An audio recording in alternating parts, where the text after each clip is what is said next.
Bien, buenas noches, hermanos, hermanas.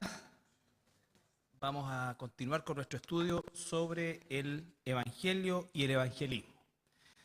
Bueno, hemos llevado algunas semanas ya hablando acerca del tema del Evangelio principalmente.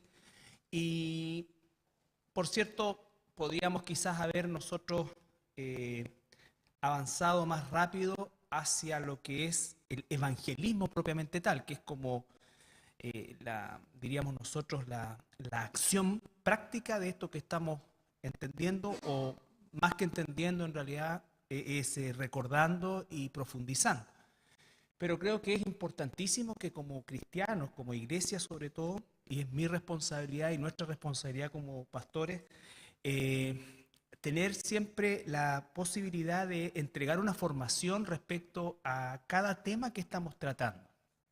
Y todo esto que estamos viendo, por supuesto que tiene un carácter principalmente teológico, no lo vamos a usar al momento de evangelizar, y la evangelización va a ser mucho más, entre comillas, sencilla desde el punto de vista de los argumentos que vamos a ocupar.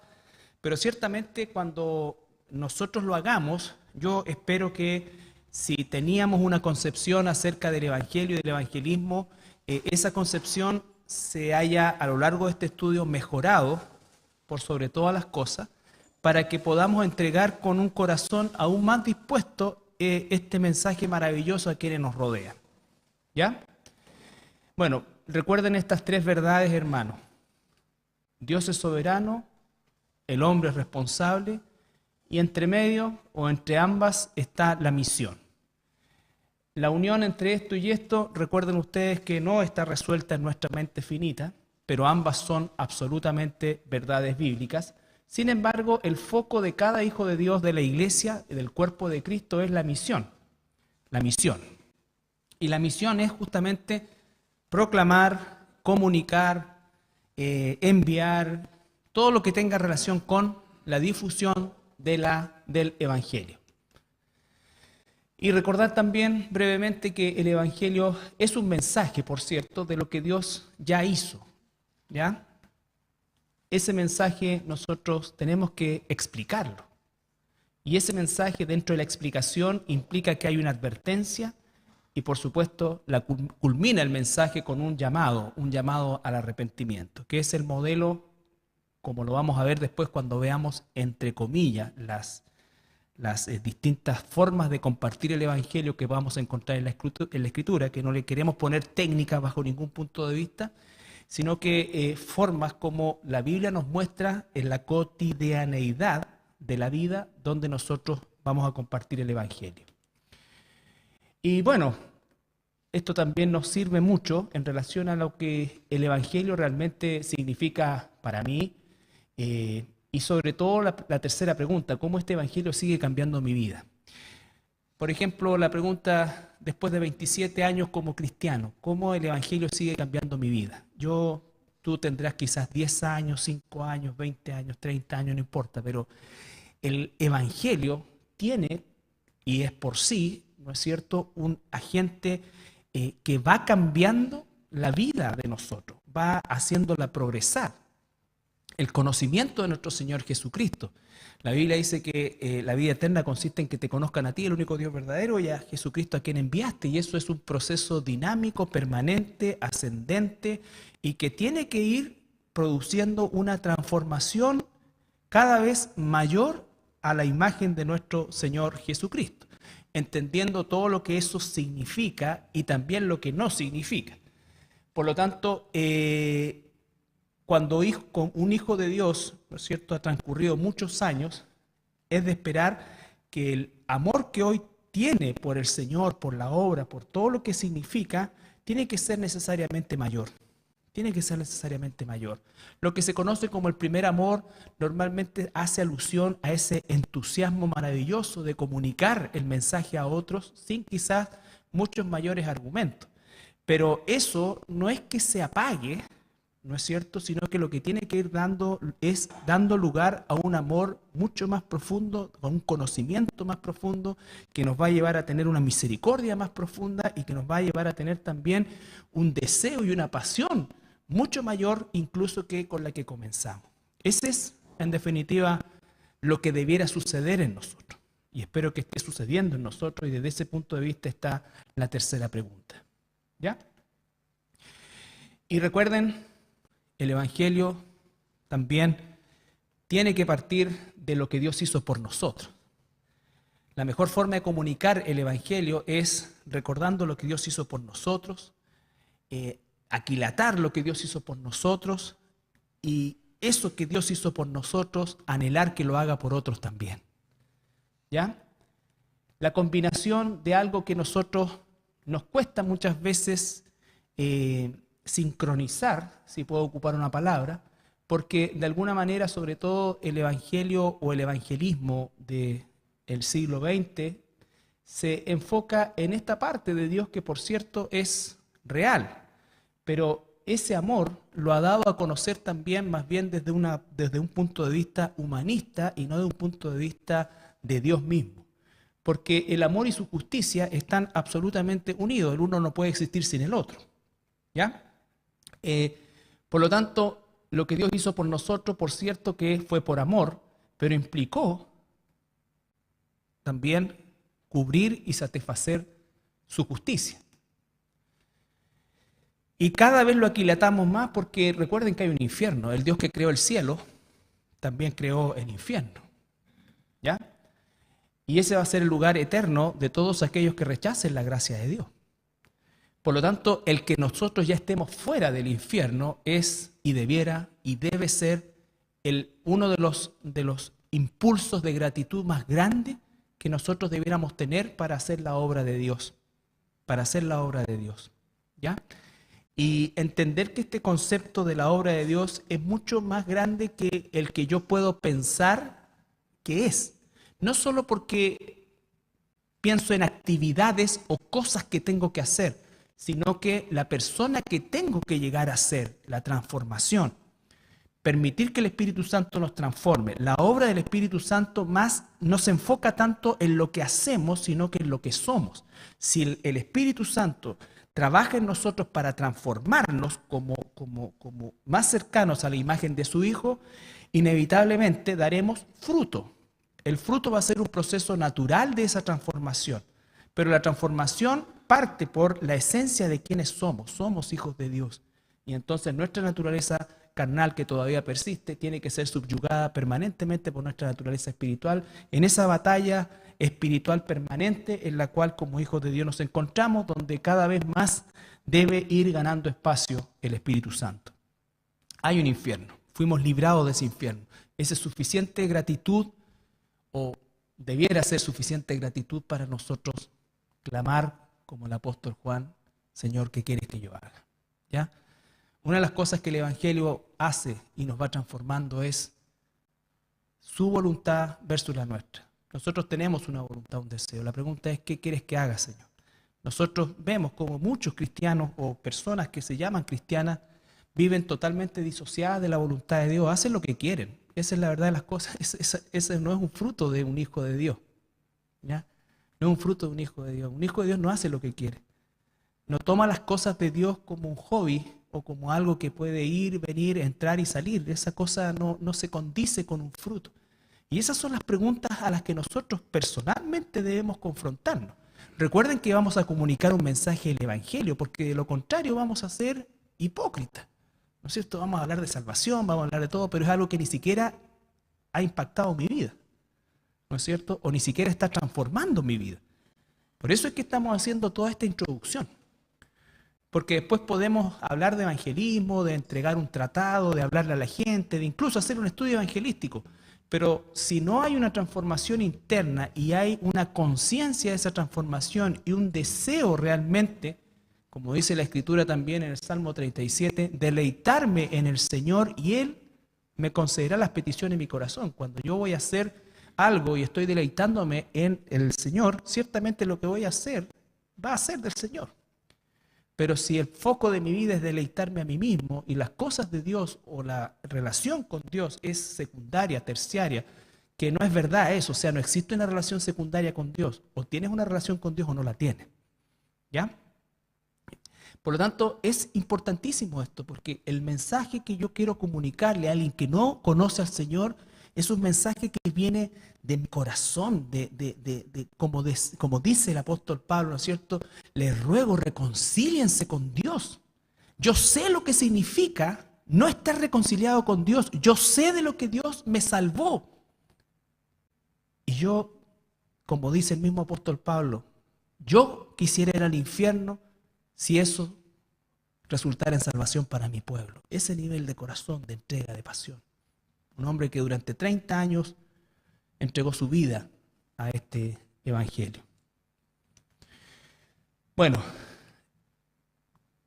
no olvidarnos de nuestra condición, separados de Dios, sin justificación, merecedores de condenación, incapaces de alcanzar salvación. O sea, totalmente incapacitados. Todo esto lo hemos visto. Lo que hoy día vamos a analizar brevemente es la doctrina de la expiación. La doctrina de la expiación. Estamos hablando de todo el proceso y el tema de la expiación es sumamente importante porque de la expiación van a derivar todos los beneficios que tenemos nosotros, como la justificación, la redención, la adopción. Pero antes tenía que haber expiación. Y la expiación significa, en el hebreo es la palabra kafar, o kafar, perdón. Coloqué la palabra en el hebreo porque en el Nuevo Testamento hay dos partes nomás donde aparece la palabra expiación, que es en Romanos y en hebreo. Pero en el Antiguo Testamento está lleno porque el Antiguo Testamento, ¿no es cierto?, es el que enseña, por lo menos, el modelo de lo que era la expiación en el pueblo de Israel. Ahora, la palabra expiación o la expiación es el acto por el cual Dios nos salva. ¿Ya? Lo interesante de la palabra expiación es que es una palabra que no se usaba como redención, por ejemplo, en el tema de la compra y liberación de esclavos. La palabra expiación era un término comercial. Y la palabra expiación significa y tiene relación directa con lo que eran las casas de empeño. O sea, la forma más antigua de crédito era que la gente llevaba algo de valor, ¿no es cierto? Recibía un préstamo por eso y tenía un tiempo para recuperar eso. ¿Ya? Entonces lo que es la expiación es que Jesús vino a pagar, ¿no es cierto?, una deuda para poder retirar algo que era suyo. ¿Estamos? Eso es maravilloso. ¿Por qué?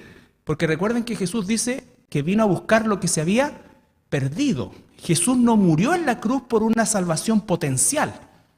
Jesús murió en esa cruz por una salvación efectiva.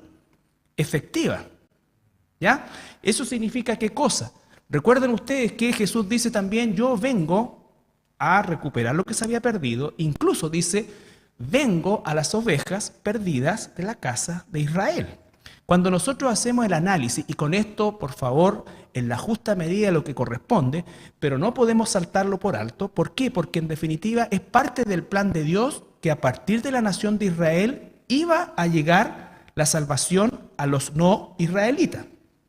Y eso dice relación con el hecho de que ustedes saben que el reino de Israel, o Israel como reino, tuvo solamente 3 reyes que gobernaron prácticamente durante 100 años aproximadamente, entre Saúl, David y Salomón, 100 años de reino unido, vale decir, todo Israel, las 12 tribus juntas. Después de Salomón, y producto del pecado de Salomón, Dios condena a la nación de Israel y parte de esa condena fue dividir el reino. 10 tribus en el norte, 2 tribus en el sur. Las tribus del norte se conocieron como la casa de Israel, Efraín o José. Y la tribu del sur, Judá. La tribu del norte, el 730 y algo, fueron llevados cautivos por los asirios y los asirios los dispersaron por todas sus colonias a lo largo del mundo conocido y esas tribus se perdieron y nunca más se volvieron a juntar. ¿Ya? Y ahí, en esa distribución de tribus, surge por parte de los griegos la expresión goín, que significa gentil. ¿Ya? Gentil. Y los la casa de Israel, esas 10 tribus se dispersaron por el mundo y se transformaron en goínes. No estoy diciendo que tú o yo seamos descendientes de Zabulón, nada, simplemente estamos hablando de la dispersión de esto. Por lo tanto, cuando Jesús dice, vengo a buscar a las ovejas, siempre ovejas, de la casa de Israel, se está refiriendo a todos los goín del mundo, que son también producto de esa dispersión, que fue como Dios llevó la salvación por medio de su pueblo al mundo. ¿Ya? La tribu de Judá fue llevada cautiva por los babilonios en 560, pero ellos vuelven. Y cuando ellos vuelven del cautiverio después de 70 años a Jerusalén, a través de Nehemías, ¿no es cierto?, ahí se acuña recién el término judíos, porque era la única tribu que existía. La única tribu que existía.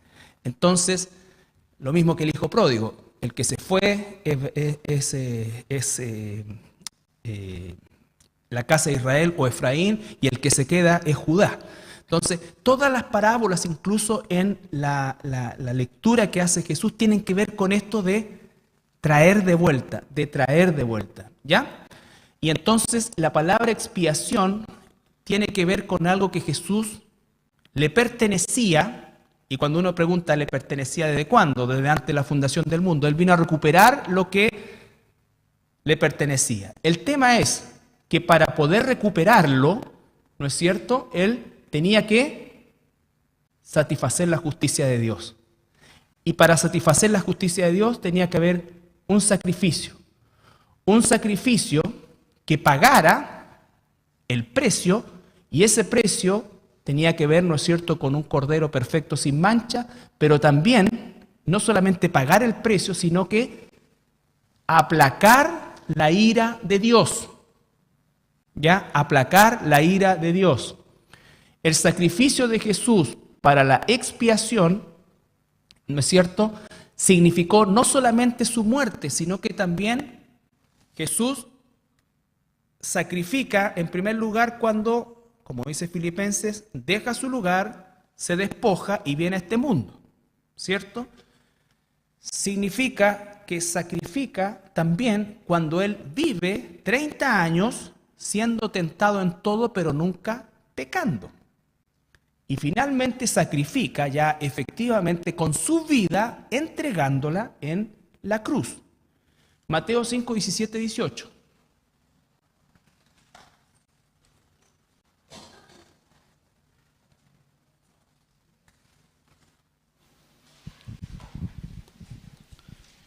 Mateo 5, 17, 18.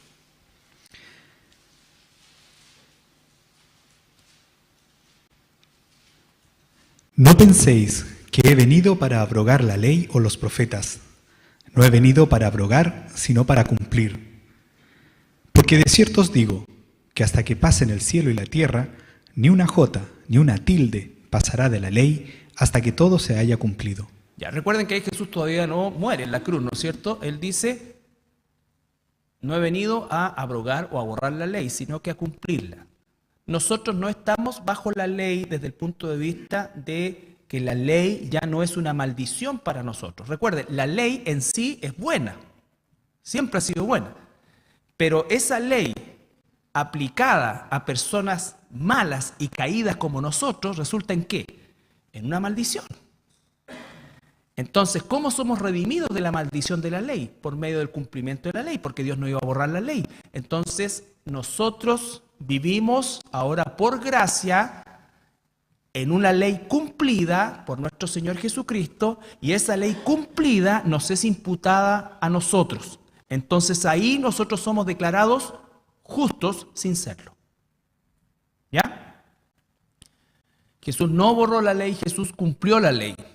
La ley nunca se borra. Todavía nosotros estamos bajo la ley, pero no bajo la maldición de la ley, sino que bajo la bendición de la ley, porque en Cristo somos cumplidores de esa ley y somos aceptos delante del Padre, porque el Padre no va a aceptar a nadie que no haya cumplido la ley. Por eso es que necesito la provisión de Cristo, porque si yo pretendo presentarme como cumplidor de la ley sin Cristo, esa ley no me salva, sino que me condena. ¿Ya? Hebreos 4:15.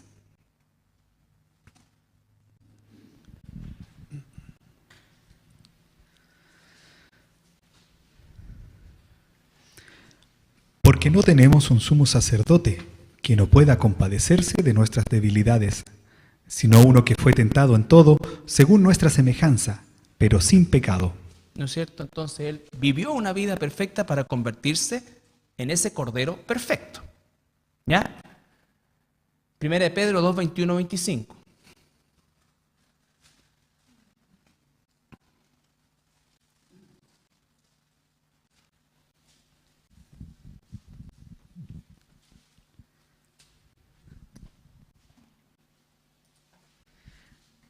Pues para esto fuisteis llamados, porque también Cristo padeció por nosotros, dejándonos ejemplo, para que sigáis sus pisadas, el cual no hizo pecado, ni se halló engaño en su boca, quien cuando le maldecían no respondía con maldición, cuando padecía no amenazaba, sino encomendaba la causa al que juzga justamente, quien llevó él mismo nuestros pecados en su cuerpo sobre el madero, para que nosotros, estando muertos a los pecados, vivamos a la justicia, y por cuya herida fuisteis sanados. Porque vosotros erais como ovejas descarriadas, pero ahora habéis vuelto al pastor y obispo de vuestras almas. Fíjense en la última parte, ¿no es cierto? Dice que Cristo padeció por nosotros, ¿no es cierto? Vivió sin pecado, pero si puedes repetir la última parte, cuando dice, habéis vuelto. Porque vosotros erais como ovejas descarriadas. Pausa, vosotros, nosotros, la iglesia, se está refiriendo a la iglesia. ¿Ya? Éramos como ovejas descarriadas, dispersadas. ¿Y ahora? Pero ahora habéis vuelto al pastor. Eso, habéis vuelto. O sea que siempre estuvimos en Él. Y por favor, esto obviamente tiene que ver ante la fundación del mundo y toda esa cosa es historia, pero para que veamos que la salvación en la cruz, Jesús no murió por si acaso en la cruz, por si acaso alguien lo recibe. Jesús vino a pagar el precio específico por un pueblo específico que está disperso hasta el último rincón de la tierra. Hasta el último rincón de la tierra. Y dice entonces, ahora nosotros hemos, ¿qué? Vuelto. Eso significa que le pertenecíamos. Por eso dice Jesús en el Evangelio de Juan, ¿qué cosa? Los que me diste, tuyos eran. Todavía ni nacíamos, pero ya éramos de Él y hemos vuelto a nuestro pastor. ¿Ya? Ok. Entonces, el sacrificio de Jesús tenía que ser perfecto y Él tenía que vivir una vida perfecta. Hebreos 9, 22 al 28, para satisfacer la justicia de Dios. La justicia de Dios tenía que ser satisfecha por medio de este sacrificio.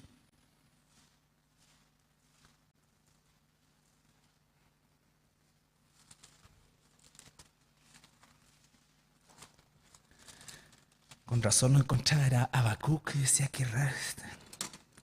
No, estaba viendo Habacuc en vez de Hebreo. Perdón.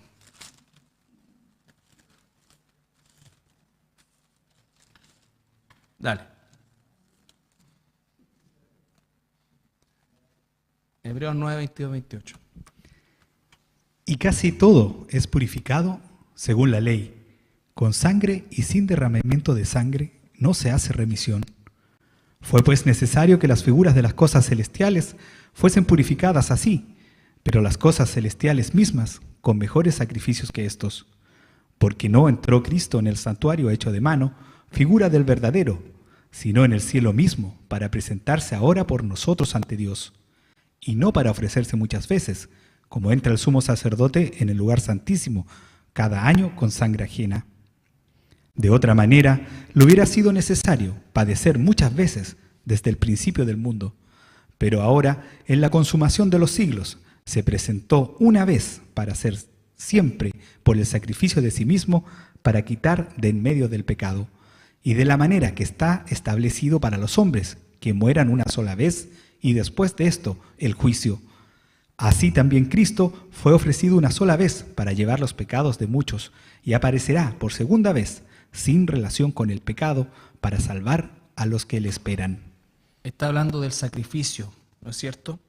Dice que la figura de lo celestial fueron todos los sacrificios que el día del Yom Kippur, el día de la expiación, los judíos, ¿no es cierto?, realizaban, y era el día en que el sumo sacerdote entraba en el lugar santísimo y ofrecía un cordero sin mancha, ¿no es cierto?, por el perdón de los pecados de ese año del pueblo. ¿Ya? Cada año tenía que hacer eso. Entonces dice, cuando vino Jesús, Él no, porque Él era el verdadero sacrificio. Por eso dice Juan, he ahí el Cordero de Dios que quita el pecado del mundo. Juan el Bautista dijo eso, inspirado por el Espíritu Santo, de la misma manera en que Pedro dijo, tú eres el Cristo, el Hijo del Dios viviente. ¿Por qué? Porque Juan el Bautista, después cuando está preso, él dice, vayan y pregunten si realmente Él es el Mesías, ¿no es cierto? Entonces, esos chispazos de la presencia del Espíritu Santo ocurrió en Juan el Bautista, la declaración de Pedro, y Juan el Bautista dice, inspirado por el Espíritu Santo, he ahí el Cordero de Dios que quita el pecado del mundo. Entonces, no hay más sacrificios. Por eso, cuando Jesús en la cruz expira, dice, consumado es. Ahí Él cumplió la ley, cumplió el sacrificio y pagó la deuda. ¿Ya? No hay más sacrificio. No hay más sacrificio. Y en base a ese sacrificio que después va a dar lugar a la resurrección, ese es el mensaje de lo que Dios ya hizo. Esa es la piedra angular del mensaje del Evangelio. Entonces, el sacrificio de Dios implicaba haber tenido Jesús una vida perfecta, haber cumplido la ley, y entonces ahí la justicia de Dios es satisfecha. La segunda parte de esta justificación, Dios derramó su ira sobre él, porque no solamente había que pagar el precio del pecado, sino que la ira de Dios tenía que también ser satisfecha. Porque ¿qué nos correspondía? Primero nosotros éramos pecadores, ¿no es cierto? Como pecadores nos correspondía la muerte eterna, ¿ya? Entonces Cristo vino, pagó con su vida nuestra muerte. Pero nos queda la ira. Todavía estamos debiendo la ira. Dios derramó su ira sobre él para no derramarla sobre nosotros. En Isaías 53, bueno, todo el capítulo 53 de Isaías nos habla acerca de el Cordero de Dios, el siervo del Señor.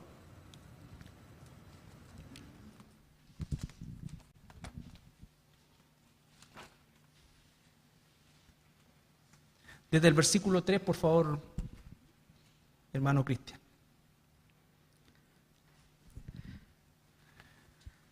Despreciado y desechado entre los hombres, varón de dolores, experimentado en quebranto, y como que escondimos de él el rostro, fue menospreciado y no lo estimamos. Ciertamente llevó él nuestras enfermedades y sufrió nuestros dolores, y nosotros le tuvimos por azotado, por herido de Dios y abatido. Mas él herido fue por nuestras rebeliones, molido por nuestros pecados. Ahí está la ira descargada, herido por nuestras rebeliones, molido por nuestros pecados. Parte del pago del precio de nuestra salvación era el sacrificio, pero también la ira de Dios. El castigo de nuestra paz fue sobre él, y por su llaga fuimos nosotros curados. Todos nosotros nos descarriamos como ovejas. Pausa, ¿te das cuenta? Usa siempre los mismos términos. Ovejas perdidas, ¿no es cierto? Ovejas descarriadas, ovejas que vuelven. Y acá vuelve a reiterar el profeta. Isaías es un profeta del cautiverio babilónico. Ya hacía 300 años que el reino del norte había desaparecido. Él no tiene en mente a los goim, él tiene en mente la casa de Israel. ¿Ya? Cada cual se apartó por su camino, mas Jehová cargó en él el pecado de todos nosotros. Angustiado él y afligido, no abrió su boca. Como cordero fue llevado al matadero, y como oveja delante de sus trasquiladores enmudeció, y no abrió su boca. Por cárcel y por juicio fue quitado. Y su generación, ¿quién la contará? ¿Por qué fue cortado de la tierra de los vivientes? Y por la rebelión de mi pueblo fue herido. Y se dispuso con los impíos su sepultura, mas con los ricos fue en su muerte, aunque nunca hizo maldad, ni hubo engaño en su boca. Una vida perfecta a los ojos de Dios, pero igual Dios le descargó la ira para poder no descargarla sobre nosotros. ¿Qué ha hecho el Evangelio por mí? ¿Cómo este Evangelio sigue transformando mi vida? cómo sigue dándome el impulso. Eso. Con todo eso, Porque ahí, perdón, ahí estábamos nosotros.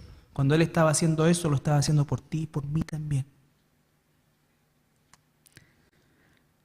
con todo eso, Jehová quiso quebrantarlo, sujetándole a padecimiento. Cuando haya puesto su vida en expiación por el pecado, verá linaje, vivirá por largos días, y la voluntad de Jehová será en su mano prosperada. Verá el fruto de la aflicción de su alma y quedará satisfecho. Por su conocimiento justificará a mi siervo justo a muchos, y llevará las iniquidades de ellos. Ya. Estamos, entonces Dios derrama su ira sobre él. Dios derrama su ira sobre él. En Mateo 27, 45 y 46.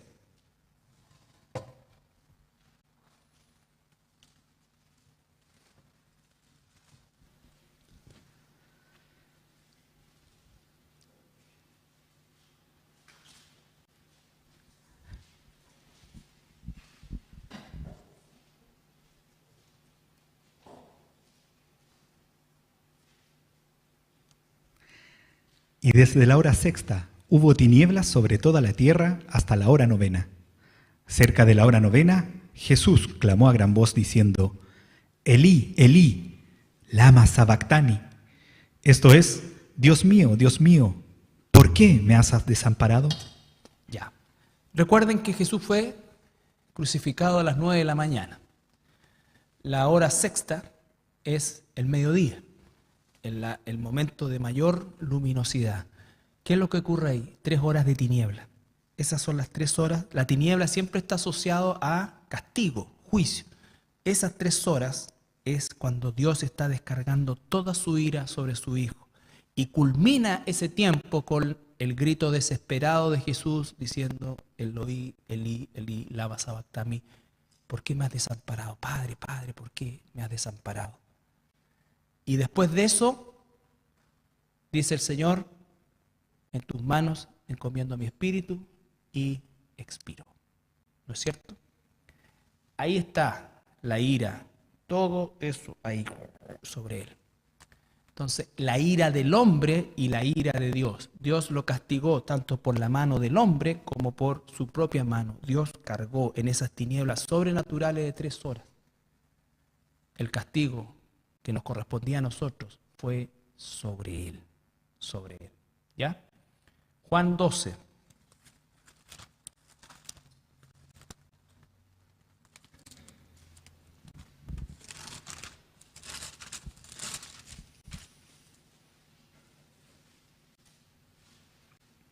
Solamente el versículo 27.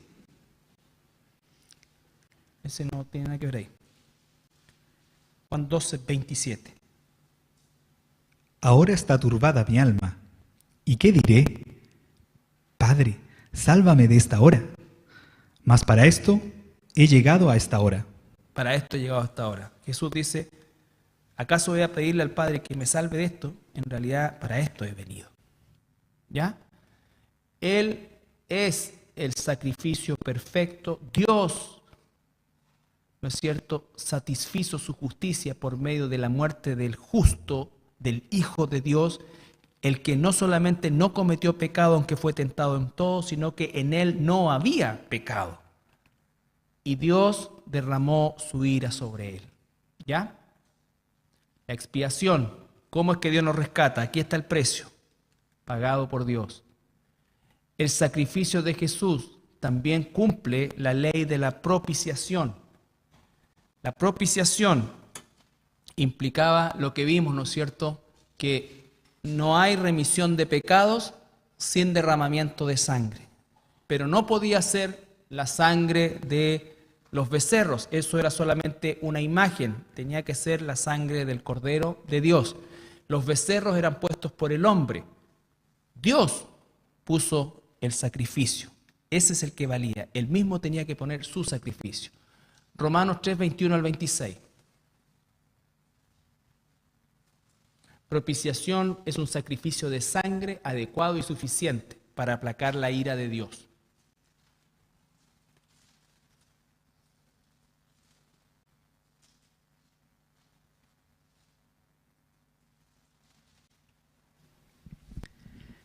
Pero ahora, aparte de la ley, se ha manifestado la justicia de Dios, testificada por la ley y por los profetas. La justicia de Dios por medio de la fe en Jesucristo, para todos los que creen en Él, porque no hay diferencia, por cuanto todos pecaron y están destituidos de la gloria de Dios, siendo justificados gratuitamente por su gracia, mediante la redención que es en Cristo Jesús, a quien Dios puso como propiciación por medio de la fe en su sangre, para manifestar su justicia, a causa de haber pasado por alto en su paciencia los pecados pasados, con la mira de manifestar en este tiempo su justicia, a fin de que Él sea el justo y el que justifica al que es de la fe de Jesús. Ya. Ese pasaje, hermanos, ustedes tienen que estudiarlo en mayor profundidad. Hay tremenda información ahí, ¿no es cierto? Nos habla de la ley, de la justicia que es por la fe en la ley, pero más que la ley, la fe en quien cumplió esa ley, que es el Señor Jesucristo. Dice en el 23, por cuanto todos pecaron y están destituidos de la gloria de Dios, ya vimos esa condición. Pero dice después, siendo justificados, o sea, declarados justos, no siéndolo. Nosotros no somos inocentes, nosotros somos culpables, nosotros somos declarados justos por el sacrificio de Jesús. Por eso dice, siendo justificados gratuitamente por su gracia, o sea que Dios aceptó el pago de Jesús por gracia mediante la redención que es en Cristo Jesús, a quien Dios puso como propiciación, el pago justo. No podía haber otro pago. Dios no iba a aceptar otro pago. La ofensa del pecado fue una ofensa contra Dios. Por lo tanto, el precio de redención, el precio de expiación para recuperar lo que se había perdido tenía que ser Dios. Y por eso Dios, la segunda persona de la Trinidad, el Hijo, viene a este mundo y Él paga como un ser humano perfecto, sin pecado, habiendo cumplido durante 33 años perfectamente la ley, nunca habiendo pecado, nunca habiéndose encontrado ninguna falta en Él. Muere y Dios descarga su ira sobre él y él se convierte en el Cordero de Dios que quita el pecado del mundo, ¿no es cierto? Y dice después el versículo 25, a quien Dios puso como propiciación por medio de la fe en su sangre para manifestar su justicia a causa de haber pasado por alto en su paciencia los pecados pasados. Esto hace relación a la nación de Israel. ¿Por qué? Porque cuando la nación de Israel sacrificaba en el día del Yom Kippur un cordero, los pecados no eran perdonados, era aplazado el castigo en realidad. Era aplazado porque nunca iba a venir la justificación de nadie por la muerte de un animalito. Por eso es que los santos del Antiguo Testamento, los que morían teniendo fe en la venida de este Mesías venidero, como Job, por ejemplo, que dijo, yo sé que mi Redentor vive, ¿no es cierto? Ellos, cuando fallecían, iban al seno de Abraham, que estaba en uno de los costados, o habían dos partes en el Seol o el Hades, el seno de Abraham y el infierno, y los justos iban al seno de Abraham. Nadie podía ir todavía a la presencia del Señor porque el pecado no había sido pagado. Y entonces cuando Jesús muere, desciende, dice, predica a los espíritus encarcelados que estaban acá y se lleva cautiva la cautividad, y desde ese momento, en la resurrección de Jesucristo, hoy día nosotros por la gracia de Dios no pasamos por ese lado porque ausentes del cuerpo presente al Señor inmediatamente. Pero cuando dice pasó por alto los pecados, nunca los pecados fueron pagados realmente por un animal, sino que lo que se aplazaba era justamente hasta que viniera el justo y el sacrificio único que quitaría el pecado del mundo. ¿Ya? ¿Se entiende eso? Bien. Bueno, Hebreos 9:22, sin derramamiento de sangre no hay remisión de pecado. Primera de Juan 4:10, que lo vimos este domingo.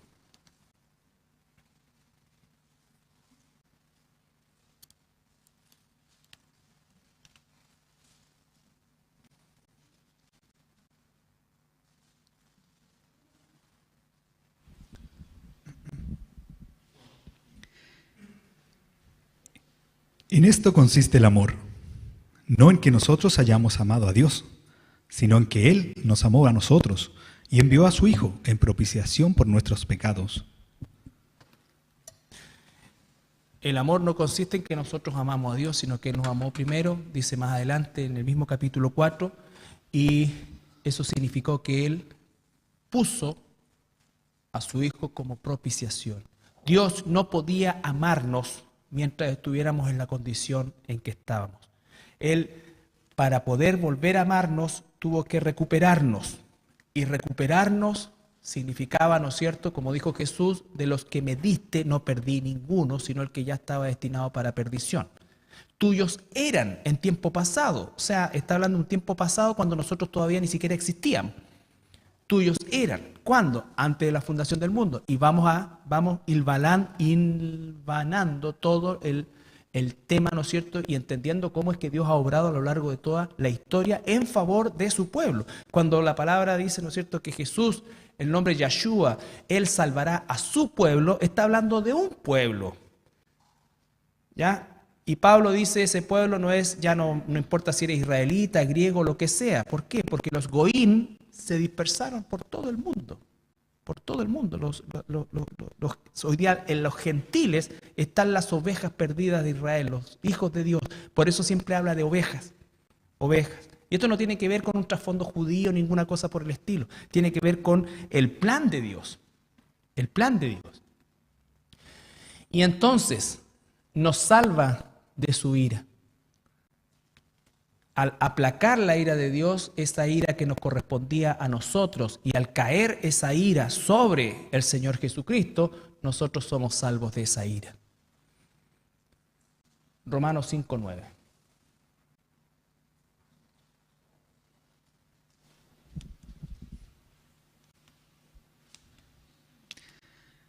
Pues mucho más, estando ya justificados en su sangre, por él seremos salvos de la ira. Recuerden, siempre propiciación tiene que ver con sangre, o sea, la sangre, una vida por otra vida. La palabra propiciación se usaba o la usaba el mundo pagano específicamente para los sacrificios al dios Moloch. Y habían los sacerdotes de Moloch, y el templo de Moloch lo que tenía era, por así decir, un tarifario de sacrificios. Si querías que te fuera bien en las cosechas, era tanta sangre de tal bicho, de tal animal, de tal esto. Y ya cuando eran situaciones más complicadas, se pedía sangre de una mujer virgen, de una jovencita virgen, o sangre de un bebé, ese tipo de sacrificio. ¿Ya? La Biblia toma esa palabra propiciación, pero obviamente la aplica al sacrificio de nuestro Señor Jesucristo. Pero lo que habla la propiciación es un pago de sangre. Un pago de sangre. Por eso cada vez que aparece la palabra propiciación está asociada con la sangre de nuestro Señor Jesucristo. Él derramó su sangre. Él en el altar de Dios sacrificó su vida, ¿no es cierto?, para poder nosotros recibir todos los beneficios de ese sacrificio. Hasta aquí lo que Dios hizo por nosotros, ¿ya? Que es la expiación. La próxima semana vamos a ver los beneficios, si pudiéramos llamarlo de alguna manera, de ese sacrificio por nosotros. Nos instituyó, tomó nuestro lugar y nos imputa una justicia sin ser justos. Eso nos lleva a una reconciliación con Dios. Eso nos lleva a una redención, que es ser rescatados o recuperados. Y lo más maravilloso es que no solamente somos rescatados y recuperados, sino que somos adoptados. O sea, ya la gracia en su máxima expresión. ¿Ya? Por lo tanto, cuando hablamos de evangelio o evangelismo, estas son las cosas que tienen que mover mi corazón, mover mi vida, llevarme al Señor, llenarme de gozo y amar a aquel que no tiene esto. Y cuando hablamos de evangelización, y probablemente hablemos de métodos de evangelización, nos vamos a dar cuenta que los métodos, por eso no me gusta usar la palabra métodos, pero los métodos que el hombre ha inventado para, no estoy juzgando el corazón de quienes los hizo, simplemente estoy diciendo cuál es el error que se comete en el evangelismo muchas veces, es que el foco es la persona. Entonces yo quiero que tú te sientas bien. Y el evangelismo no parte por las personas, ni siquiera parte por mí, parte por Dios. Y cuando parte por Dios va a ser el mensaje correcto. Y el mensaje correcto atraerá. Pablo, ven cómo dice la palabra, ¿no es cierto? Predicar en todo tiempo con paciencia y doctrina. Ambas cosas son. No es solamente paciencia, es paciencia y doctrina. No es solamente doctrina, porque no le pasamos por arriba a la gente. Y cuando habla doctrina, la doctrina de la salvación tiene que estar clarita en nosotros. Tiene que estar clarita en nosotros. Pero tenemos que hacerlo con doctrina y con paciencia. Pero el foco es la gloria de Dios. Es la gloria de Dios. Y sus ovejas escucharán su voz. No debemos tener temor de eso. En todo rincón del mundo, cuando veamos la parábola del sembrador, parece una cosa como ilógica. Ya, por último, se le cayó la semilla la primera vez, no se dio cuenta. Pero después dice que siembra en pedregales. O sea, cualquier agricultor no va a perder semilla en pedregales. Pero lo que nos está diciendo eso es que hasta en los pedregales o hasta de los pedregales van a salir ovejas de Dios. Porque Él no hace acepción de personas. No en un asunto de cantidad, sino que en un asunto de diversidad. En todas partes y en cada rincón del mundo hay ovejas de Dios. Por eso dijo, id a todas las naciones, porque en todas las naciones hay ovejas que fueron dispersadas y que yo las estoy llamando por medio de mi voz, mis pies, mi boca, que es la iglesia. Y antes de pensar en ir a misionar a África o a Haití o cualquiera de esas partes, tenemos suficientes inconversos en nuestra Jerusalén para entretenernos los 30 o 40 años de vida que Dios nos dé por delante, si es que nos da así a los más jovencitos. Si es que el Señor no viene antes. ¿Ya? Pero hay que amarlos, hay que orar por ellos. Hay que orar por ellos, hay que realmente empaparse de esa necesidad. Nosotros no convertimos a nadie, pero tenemos que ser sembradores idóneos. Tener y cuidar la semilla, que sea siempre la correcta. Porque ¿por qué creen que crece trigo y cizaña? Porque alguien tiró una semilla equivocada. Y alguien cree que es trigo, pero es cizaña. Entonces yo no quiero tener en mi morral semilla de cizaña, solamente de trigo. Por eso somos tan estrictos en decir que esto es el Evangelio.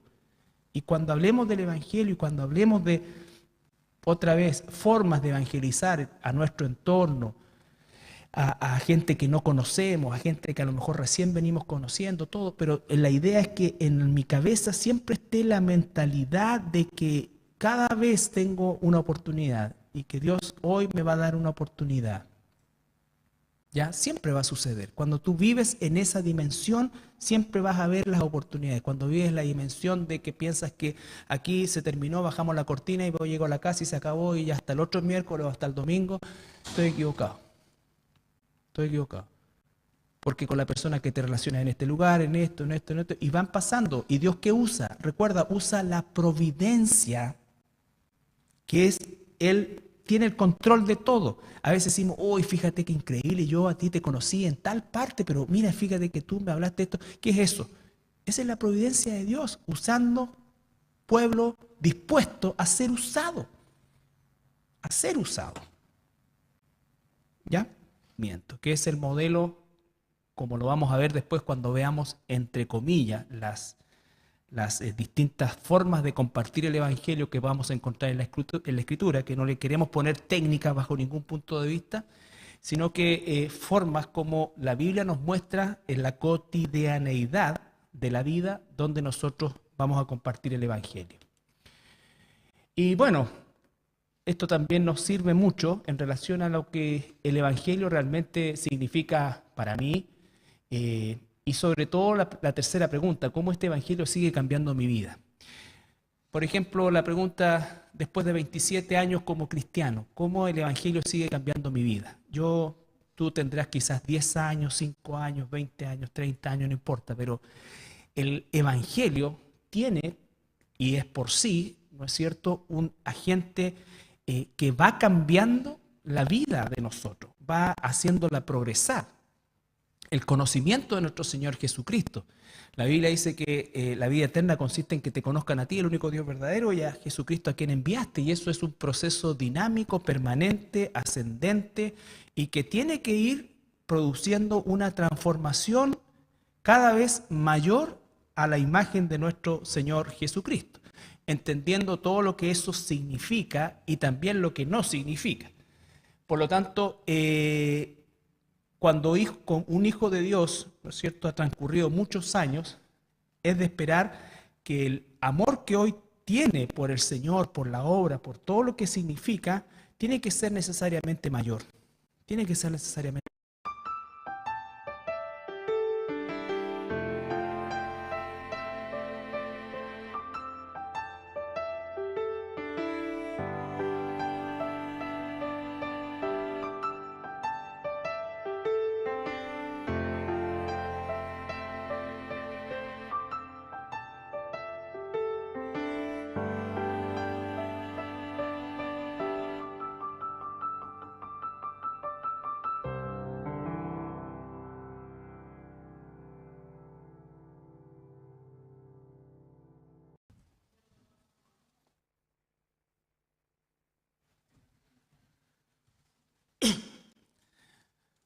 Bien, buenas noches, hermanos, hermanas. Vamos a continuar con nuestro estudio sobre el Evangelio y el evangelismo. Bueno, hemos llevado algunas semanas ya hablando acerca del tema del Evangelio principalmente, y por cierto, podríamos quizás haber nosotros avanzado más rápido hacia lo que es el evangelismo propiamente tal, que es como diríamos nosotros, la acción práctica de esto que estamos entendiendo, o más que entendiendo en realidad es recordando y profundizando. Pero creo que es importantísimo que como cristianos, como iglesia sobre todo, y es mi responsabilidad y nuestra responsabilidad como pastores, tener siempre la posibilidad de entregar una formación respecto a cada tema que estamos tratando. Y todo esto es mayor. Lo que se conoce como el primer amor normalmente hace alusión a ese entusiasmo maravilloso de comunicar el mensaje a otros sin quizás muchos mayores argumentos. Pero eso no es que se apague, ¿no es cierto?, sino que lo que tiene que ir dando es dando lugar a un amor mucho más profundo, a un conocimiento más profundo, que nos va a llevar a tener una misericordia más profunda y que nos va a llevar a tener también un deseo y una pasión mucho mayor incluso que con la que comenzamos. Ese es, en definitiva, lo que debiera suceder en nosotros. Y espero que esté sucediendo en nosotros, y desde ese punto de vista está la tercera pregunta. ¿Ya? Y recuerden, el Evangelio también tiene que partir de lo que Dios hizo por nosotros. La mejor forma de comunicar el Evangelio es recordando lo que Dios hizo por nosotros, aquilatar lo que Dios hizo por nosotros, y eso que Dios hizo por nosotros, anhelar que lo haga por otros también. ¿Ya? La combinación de algo que nosotros nos cuesta muchas veces sincronizar, si puedo ocupar una palabra, porque de alguna manera, sobre todo el Evangelio o el evangelismo del siglo XX, se enfoca en esta parte de Dios que, por cierto, es real. Pero ese amor lo ha dado a conocer también más bien desde un punto de vista humanista y no de un punto de vista de Dios mismo. Porque el amor y su justicia están absolutamente unidos. El uno no puede existir sin el otro. ¿Ya? Por lo tanto, lo que Dios hizo por nosotros, por cierto que fue por amor, pero implicó también cubrir y satisfacer su justicia. Y cada vez lo aquilatamos más porque recuerden que hay un infierno. El Dios que creó el cielo también creó el infierno. ¿Ya? Y ese va a ser el lugar eterno de todos aquellos que rechacen la gracia de Dios. Por lo tanto, el que nosotros ya estemos fuera del infierno es y debiera y debe ser uno de los impulsos de gratitud más grandes que nosotros debiéramos tener para hacer la obra de Dios. Para hacer la obra de Dios. ¿Ya? Y entender que este concepto de la obra de Dios es mucho más grande que el que yo puedo pensar que es. No solo porque pienso en actividades o cosas que tengo que hacer, sino que la persona que tengo que llegar a ser, la transformación, permitir que el Espíritu Santo nos transforme. La obra del Espíritu Santo más no se enfoca tanto en lo que hacemos, sino que en lo que somos. Si el Espíritu Santo trabaja en nosotros para transformarnos como más cercanos a la imagen de su Hijo, inevitablemente daremos fruto. El fruto va a ser un proceso natural de esa transformación, pero la transformación parte por la esencia de quienes somos. Somos hijos de Dios. Y entonces nuestra naturaleza carnal, que todavía persiste, tiene que ser subyugada permanentemente por nuestra naturaleza espiritual, en esa batalla espiritual permanente en la cual como hijos de Dios nos encontramos, donde cada vez más debe ir ganando espacio el Espíritu Santo.